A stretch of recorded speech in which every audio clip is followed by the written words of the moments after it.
Do any of these foods look familiar to you? I know that myself as a college student, these all look familiar to me, such as the fruity cereal for breakfast, the hot dog for lunch, or the pizza for dinner.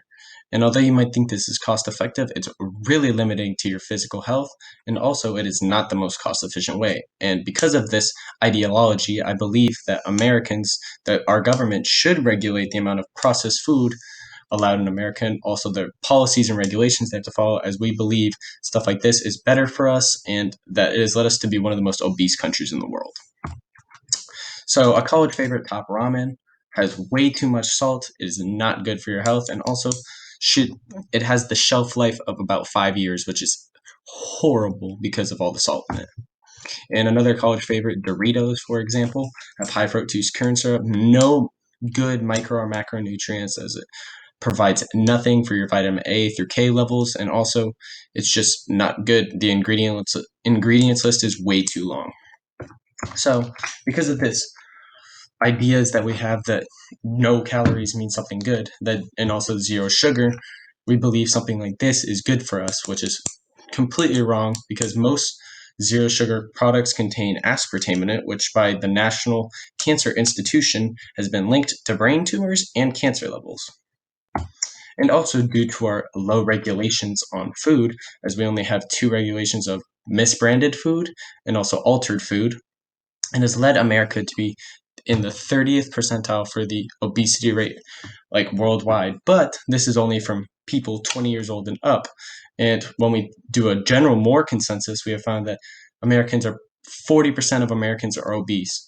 And so, for countries such as Switzerland, Norway, Italy, Japan, all these countries that have GMO regulations and processed food regulations, we can see a clear image of how linked it is to the obesity levels and why we should as well follow these. And for some indicators I wanted to show you guys that like would help you guys start to live a healthier life. You got to look for low sodium in foods. You don't want anything over the CDC's 2,300 milligrams sodium daily. So you want to look for anything between 0 to 200 and make sure that it has that. You want to look at the nutrition facts. You want to make sure that it has higher fiber. Anything over 4 is really good for you. You want to look at the carbs and make sure there's not enough sugars. And then you want to make sure there's a lot of good proteins in it, assisted by the Greek plain yogurt over here. It's got anywhere between 12 to 15. And then lastly, you want to look at the ingredients list and make sure there's not compounds such as aspartame, high, high fructose corn syrup, and just a generally long list of things that you don't understand usually indicates that like a product has been very altered with and that it's really not good for you.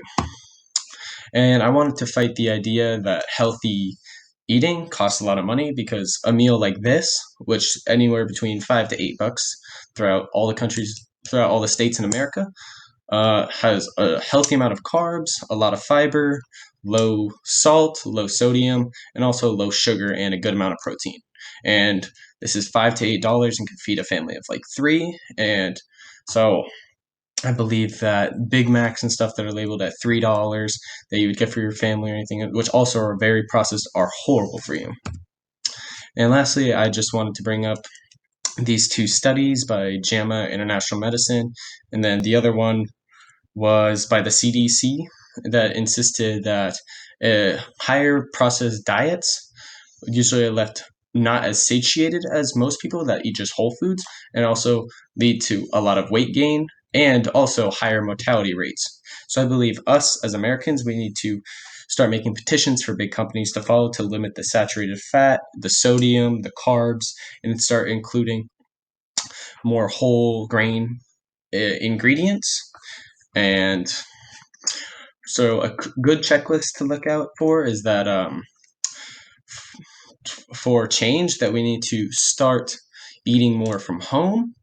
We need to stop giving corporations so much pride and money by feeding us garbage, and we need to also stop just eating out as much as it's not cost efficient and it's not good for our physical health. So I know that I just placed a bunch of options in front of you guys, but something I would just recommend is just start eating from home. Start looking for low calorie dense foods like a lot of full satiating foods such as like kale, spinach, rice, all healthy carbs. And then for proteins such as chicken, steak, tuna, all low costly. And then lastly for fats like peanut butter, salmon, and eggs, all whole foods, whole grain diet would tremendously boost us. And also to start petitioning, don't let these companies feed us garbage, and which has been leading us to obesity. Like, we are the generation that can change this.